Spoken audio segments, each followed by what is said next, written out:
पुण्यातील वाघोली रस्त्यावर रास्ता रोको आंदोलन सुरू आहे। वाघोली चौकात नागरिकांचा रास्ता रोको सुरू आहे। मृतांच्या नातेवाईकांनी रस्ता यावेळी रोखून धरला।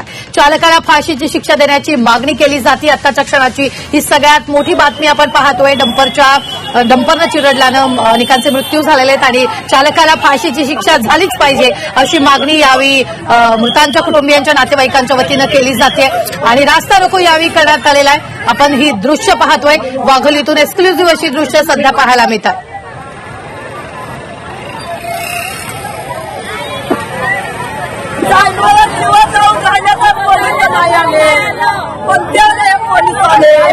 रस्ता रोको रस्ता फाशीची सजा झालीच पाहिजे। जसे आमच्या मृत्यू झाले आणि सागरपीठ आहे त्यांना फाशीची सजा झालीच पाहिजे।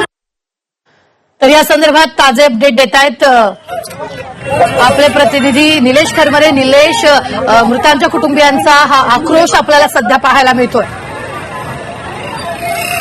सकाळपासून आपण पाहिलं तर ज्या पवार कुटुंब आहेत त्यांचे जे नातेवाईक आहेत खरं तर हे जी लोक आहेत ही पारधी समाजाची येतात आणि त्यानंतर मृत्यू पडलेले आहेत ती लहान मुलं आहेत। त्यांचा आक्रोश पाहून आता या समाजातील लोक आहेत आणि विशेष करून त्यांचे नातेवाईक आहेत त्यांनी आता रस्ता रोको केलेला आहे। पुणे नगर हा रस्ता आहे, या रस्त्यावरील जो वाघोली चौक आहे, महत्वाचा चौक आहे, तो त्यांनी आता इथं रस्ता रोको केलेला आपल्याला पाहायला मिळतोय। खरं तर नातेवाईकांची अशी मागणी आहे की जो चालक आहे त्याला फाशीची शिक्षा झाली पाहिजे। पोलीस सहकार्य करत नसल्यामुळे त्यांनी आता संताप व्यक्त करत आता त्यांनी रस्ता रोको आंदोलन केलेलं आहे। पोलिसांच्या मदतीने त्यांना समजावण्याचा प्रयत्न केला जातोय, मात्र जे पवार कुटुंबातले जे लोक आहेत किंवा समाज आहेत ते आपल्या मुलाबाळांसोबत रस्त्यावर झोपलेला आपल्याला पाहायला मिळत आहे। एकूण जर पाहिलं तर या घटनेनंतर आता त्या समाजामध्ये तीव्र नाराजी व्यक्त केलेली जाते आणि जो चालक आहे त्याला तत्काळ फाशीची शिक्षा करावी अशी मागणी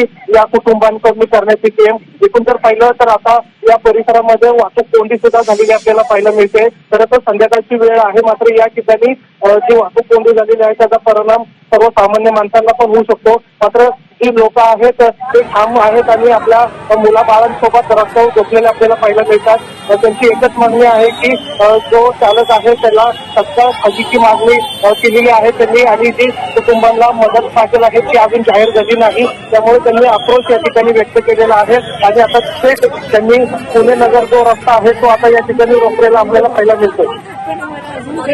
धन्यवाद निलेश, ताजे अपडेट देण्यासाठी। आम्ही वेळोवेळी तुमच्याकडून या संदर्भातले ताजे अपडेट घेत राहणार आहोत। तुर्तास आपण पाहतोय मृतांच्या नातेवाईकांनी यावेळी रस्ता रोखून धरलेला आहे।